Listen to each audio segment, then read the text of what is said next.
दोस्तों, आज हमारे बीच अतुल प्रभाकर, जो कि विष्णु प्रभाकर प्रतिष्ठान के संस्थापक हैं और विष्णु प्रभाकर जी के सुपुत्र हैं, हमारे बीच विराजमान है। ट्रू मीडिया के हमारे स्टूडियो में आपका अभिनंदन है, स्वागत है।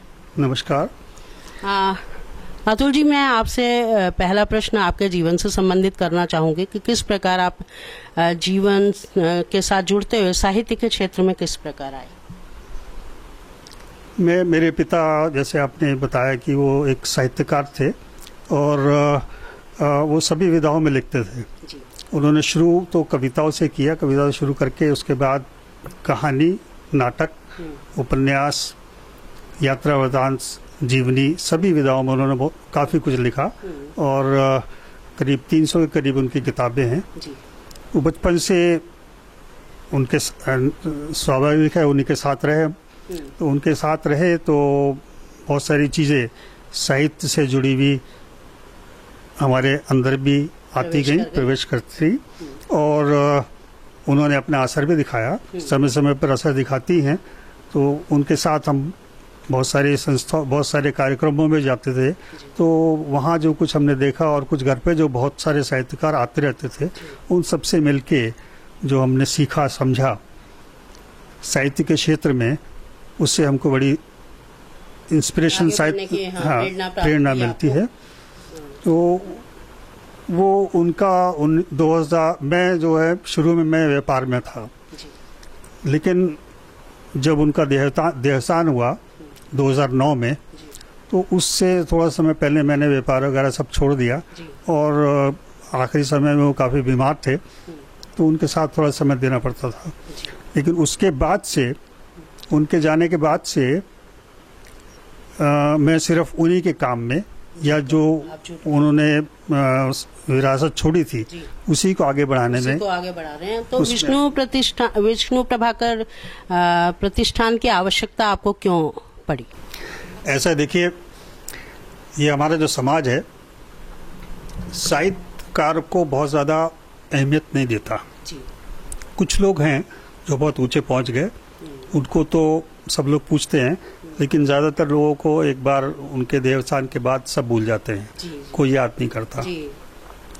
तो ये हमने ये सोचा कि क्यों नहीं, जब तक हम हैं, जब तक उनके बाद मैं रहता हूँ या हमारे परिवार के और लोग रहते हैं, तो जब तक हम उनकी विरासत को आगे बढ़ा सकें, उनके काम को देश में जनता तक आगे सब लोगों का पहुँचा सकें, तो उसके लिए हमने एक प्रतिष्ठान की स्थापना की, विष्णु प्रभाकर प्रतिष्ठान।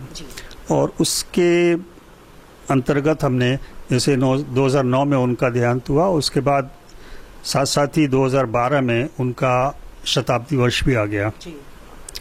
तो हमने 2011 से शुरू करके 2013 तक 2 साल लगातार पूरे देश में अलग अलग शहरों में, दिल्ली, भागलपुर, रोहतक, बम्बई, कोल्हापुर, हैदराबाद, कई जगह उनके स्मृति में कार्यक्रम किए।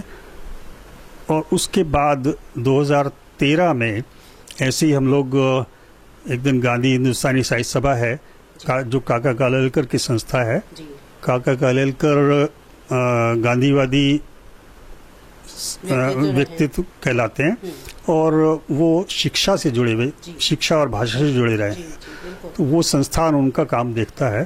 तो उनके यहाँ उनके साथ विष्णु प्रभाकर जी अपनी मृत्यु तक उसके अध्यक्ष भी थे। तो वहीं बैठे हुए उनकी जो मंत्री हैं कुसुम बहन, उनके साथ ऐसी बात हो रही थी कि हम लोग, वो कहने लगे आप सब जगह कार्यक्रम करते हैं, तो हमारे यहाँ भी एक साहित्यिक कार्यक्रम होना चाहिए, तो हम ये चाहते हैं। तो उनके साथ मिलकर हमने ऐसी एक योजना बनाई कि जो देश के युवा लोग हैं, जो नए लोग हैं, जो जिनको अभी पहचान नहीं मिली है, उनके लिए कुछ कार्यक्रम करें।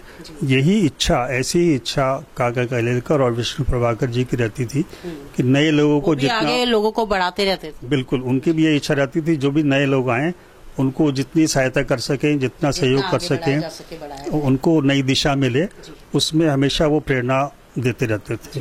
तो उसी को हमने सोचते हुए एक मंच की स्थापना की, सन्निधि संगोष्ठी के नाम से।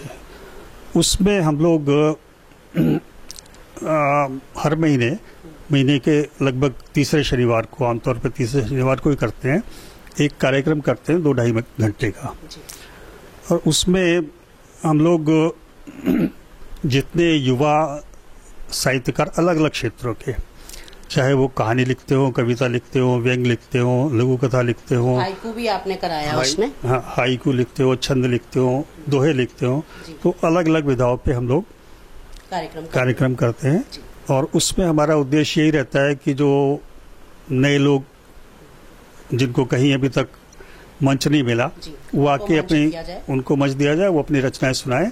और साथ में हम लोग उसी विधा के पुराने जानकार जो एस्टेब्लिश्ड एक तरह से कहलाते हैं, वो उनमें से कम 2-3 लोगों को हम बुलाते हैं। वो उनकी बातें सुनते हैं, वो आपस में सुन के एक दूसरे की, नए लोगों की वो सुनते हैं और फिर वो अपने सुनाते हैं कि जो उनको सुन के क्या लगा और उनको क्या बताना चाहते हैं, क्या सिखाना चाहते हैं, आगे के लिए क्या उनको रास्ता दिखाते हैं, ये सब बताते हैं और अपनी रचनाएं भी सुनाते हैं। तो ये एक हम कार्यक्रम करते हैं। तो सन्निधि में आगे आप क्या करना चाह रहे हैं? इसके साथ साथ सन्निधि में हम एक और कार्यक्रम करते हैं। हम साल में 2 बार, एक बार काका साहब कालेलकर के जन्मदिन दिसंबर में और एक बार विष्णु प्रभाकर जी का जन्मदिन जून में। तो ये 6 महीने का अंतर ही पड़ता है दोनों के, तो एक बड़ा अच्छा इत्तेफाक है। तो इसमें हम लोग 5 ऐसे अननोन जो अब तक जानकार नहीं है, जिनको अब तक समाज नहीं जानता, ऐसे अलग अलग क्षेत्रों के, जैसे शिक्षा, साहित्य, पत्रकारिता और समाज सेवा, इनसे जुड़े हुए जो नए लोग काम कर रहे हैं, जिनको कोई नहीं पहचानता, जिनकी अब तक देश में पहचान नहीं है, लेकिन वो अपने क्षेत्र में लगे हुए, अपने काम में इस तरह से जुटे हुए हैं कि उनको किसी से कोई मतलब नहीं है। तो ऐसे लोगों को हम सम्मानित करते हैं। तो उनको अब तक हम इस तरह से करीब 20 लोगों को सम्मानित कर चुके हैं। और आगे भी हमारा विचार ये है कि हम इसको पूरे देश में जहाँ जहाँ भी जो इस तरह के लोग हैं, उनको हम कोशिश करते हैं कि उनको ढूंढें, उनकी जानकारी लें और उनको सम्मानित करें। और सम्मान करने में कोई ऐसी बड़ी बात नहीं है, हम कुछ उनको देते नहीं हैं, लेकिन सिर्फ ये है कि उनको एक उनके बारे में जानकारी समाज को मिले। जी, मान का पानी बहुत बड़ी बात है। हाँ, ठीक बात है, बिल्कुल। यह है कि उन लोगों को एक वो मिलता है कि लोग हाँ, उनको भी अच्छा लगता है और हमें बहुत ज़्यादा अच्छा लगता है कि ऐसे लोग हमारे बीच आते हैं, जुड़ते हैं आपसे। हाँ जी। तो ये हमारा प्रयास रहता है कि उस समय भी और हर गोष्ठी में नए लोगों को अपने मन की बात कहने का अवसर मिले।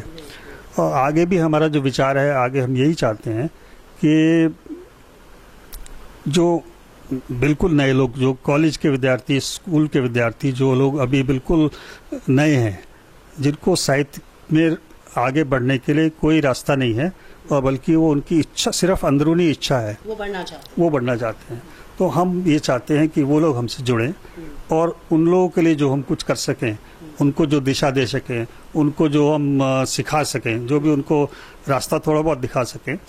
करता तो अपने आप है आदमी, उसमें साहित्य में अपने आप सब कुछ करना होता है, कोई किसी से सिखाता नहीं, लेकिन थोड़ी बहुत उनको मदद कर सकें, रास्ता दिखा सकें, ये हमारी एक कोशिश रहती है।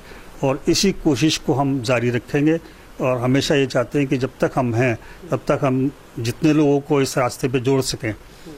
और क्योंकि साहित्य एक ऐसी चीज़ है कि वो कभी मरता नहीं, उसी से समाज बनता है। उससे समाज में जो ये आप आजकल देखते हैं, जो इतनी परेशानियां, इतनी कठिनाइयां समाज के सामने हैं, जो समाज पता नहीं कहाँ जा रहा है, लेकिन उसको रास्ता दिखाने का काम साहित्य करता है। तो जो नई पीढ़ी है वो उसको भी अच्छे संस्कार मिले, वो जाने कि हमारे पुराने लोगों ने क्या किया था, पुराने साहित्यकारों ने क्या क्या चीज़ें लिखी, क्यों लिखी, तो वो उनको समझ में आए, वो उनको पढ़ें, उनके बारे में जानें और फिर अपने विचार उसी तरह से उसके संदर्भ में अपने विचार आगे करें और बढ़ाएं और देश को जो रास्ता दिखा सकें, समाज को जो रास्ता दिखा सकें वो करें। यही हमारी इच्छा है। और ट्रू मीडिया के माध्यम से आप देश के युवा नागरिकों को या भावी पीढ़ी को क्या संदेश देना चाहेंगे? भावी नागरिकों को जैसे हम लोग करते हैं, तो हम यही चाहते हैं कि वो अपने पुराने लोगों के बारे में ज़्यादा से ज़्यादा जानकारी रखने की कोशिश करें क्योंकि ऐसा होता है कि अगर कोई भी हम काम करते हैं, आज बिल्कुल ज़ीरो से हम कोई काम शुरू करते हैं तो हमको ज़्यादा मेहनत करनी पड़ती है। लेकिन अगर हमारे पुराने लोगों ने कुछ काम किया हुआ है, उसी को अगर हम आगे बढ़ाएंगे तो हमें एक प्लेटफॉर्म मिल जाता है, एक रास्ता मिल जाता है आगे बढ़ने के लिए। तो हम ये चाहते हैं कि पुराने लोगों के बारे में वो जानकारी इकट्ठा करें, उनके बारे में पढ़ें, जो भी समझ सकते हैं वो करें, उसके बाद अपनी दिशा बनाएं। दिशा उनको अपनी बनानी है, अपनी दिशा बना के आगे बढ़ें। अतुल जी, आप हमारे स्टूडियो में आए, आपका बहुत बहुत धन्यवाद। धन्यवाद, आपके बहुत बहुत धन्यवाद।